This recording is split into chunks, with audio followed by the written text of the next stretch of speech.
Assalamualaikum warahmatullahi wabarakatuh, sahabat NU Cilacap dimanapun berada. Memasuki penghujung bulan Ramadan, kita sudah mempersiapkan diri untuk melakukan salah satu rukun, yaitu zakat fitrah. Nah, dalam proses zakat fitrah di wilayah masing-masing seringkali muncul pertanyaan, apakah beras zakat fitrah ini boleh dijual untuk menutup biaya operasional. Biasanya di musola perlu ada timbangan, terus kemudian ada pengadaan plastik kresek ataupun operasional yang lain. Untuk itu kami menghadirkan pakarnya langsung, Bapak Kiai Fatoni, untuk bisa menjelaskan kepada kita.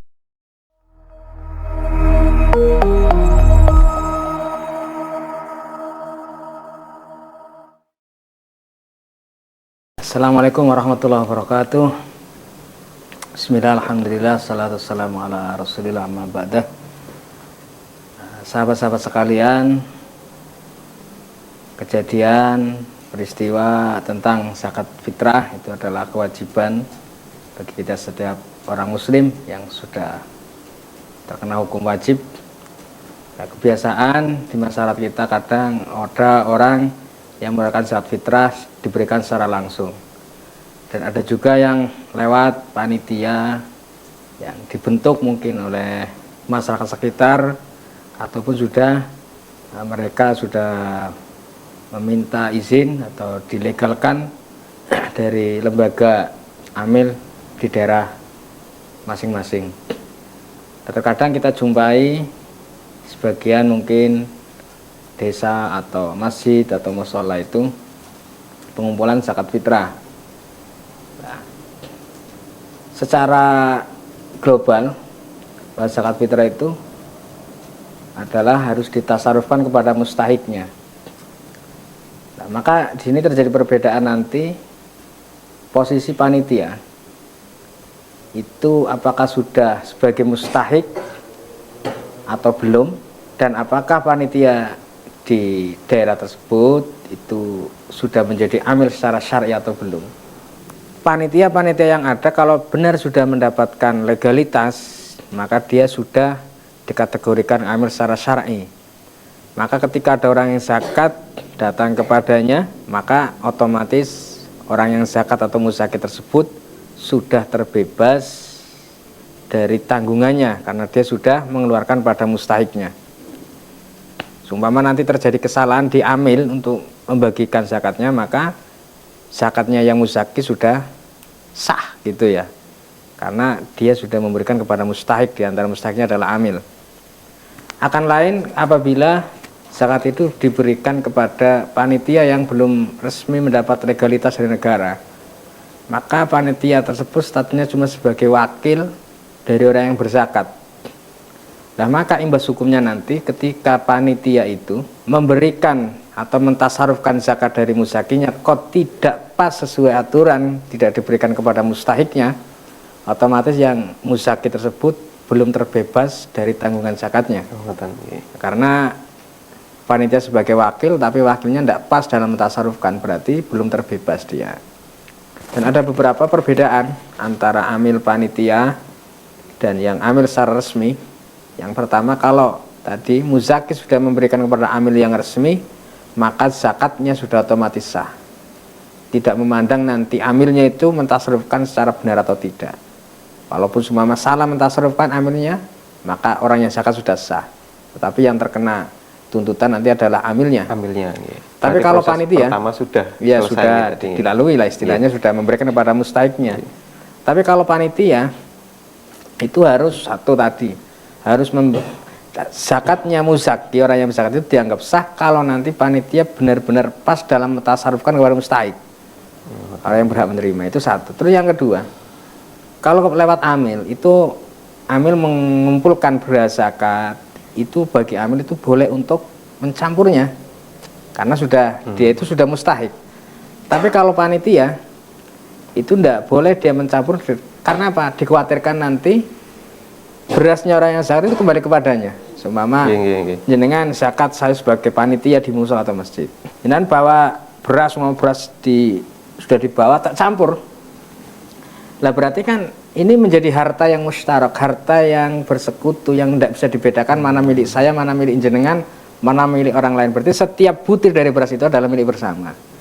Lah maka ditakutkan kalau seperti itu, nanti ketika ditasarufkan itu kembali kepada orang yang zakat.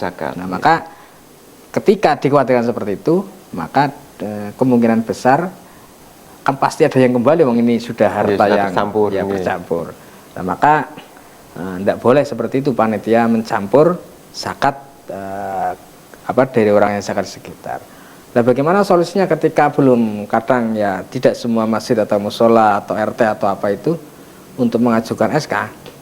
Maka untuk mencari solusi hal tersebut supaya kita berhati-hati, maka sebaiknya memang setiap orang atau per kepala keluarga atau kakak itu yang zakat itu mungkin dikasih pembeda warnanya atau dikasih nama itu supaya apa nanti dalam mentasarufkan si panitia tersebut jangan sampai zakatnya orang si A itu kembali kepada A lagi.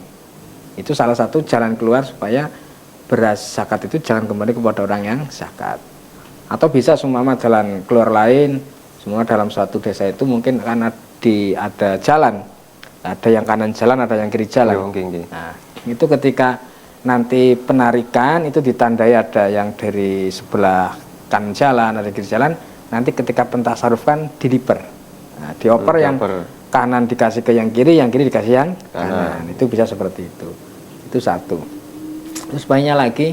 Nah, bagaimana sekarang kalau yang namanya panitia atau amil itu kan juga butuh operasional, sedangkan mereka itu tidak ada bayaran kan seperti itu. Nah, maka udah butuh ya kadang mungkin butuh ngopi atau apa. Itu sebaiknya kalau memang itu kan di masjid atau di musola itu sebagai salah satu bentuk imaratul masjid atau mereka meramaikan masjid itu sebenarnya bisa diambilkan dari kas masjid yang untuk kemaslahatan masjid itu sebenarnya lebih baik.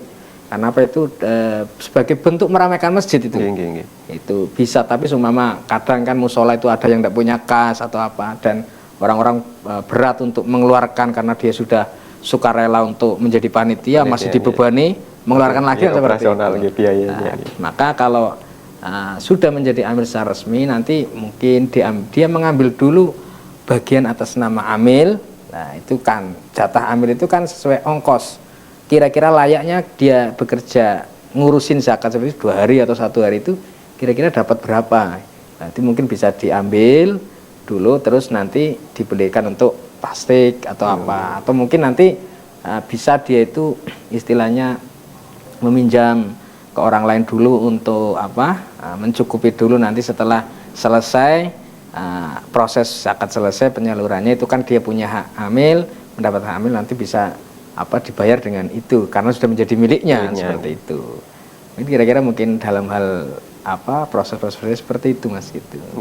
Berarti tadi memang poin pertama memang untuk menghindari kembali ke diri sendiri harus ada penanda ya Pak Kiai. Boleh ditulis pakai spidol nama di kreseknya atau tadi ada penanda kanan kiri jalan ya betul. Yang penting bagaimana caranya kita usahakan hati-hatinya. Nah, kalau sekedar panitia itu belum yang secara legal itu takutnya nanti ketika tidak ada penanda dikhawatirkan saya zakat kembali kepada saya lagi. Gitu ya Mas ya? Siap, matur nuwun Pak Kiai. Sama-sama. Demikian pembahasan terkait dengan zakat. Semoga bisa menjadi tambahan wawasan bagi sahabat NU Cilacap dimanapun berada. Terima kasih. Assalamualaikum warahmatullahi wabarakatuh.